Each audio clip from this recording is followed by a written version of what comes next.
Le temps des derniers achats, il y a d'un côté ceux qui préfèrent les cadeaux plus traditionnels. Des romans et des BD. Avec les petits-enfants, vous savez ce qu'on fait? On leur donne des sous. Et ceux dont la démarche est bien précise. De l'utile, oui. C'est plutôt quelque chose en circuit court.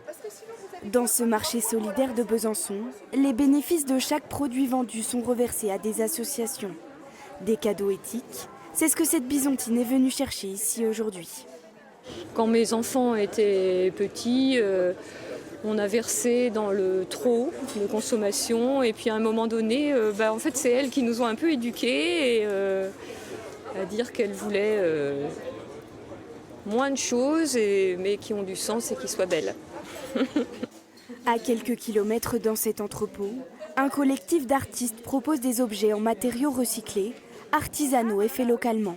Des critères indispensables pour Morgane. En fait, quand il y a une démarche derrière, dans le choix des matériaux réutilisés, tout ça, pour moi c'est très important. Ouais. Agathe réalise des couvertures en textile recyclé. Son objectif est aussi d'éveiller les consciences. À notre échelle, on essaye petit à petit de sensibiliser les gens à mieux consommer, à avoir la notion de ce que ça représente, quoi. Je pense que les gens qui viennent ici, en tout cas, cherchent des cadeaux qui ont du sens. Selon une étude publiée cette année, 2 Français sur 3 se disent prêts à offrir un cadeau d'occasion. Et parmi eux, 30% prennent en compte la dimension environnementale dans leurs intentions d'achat.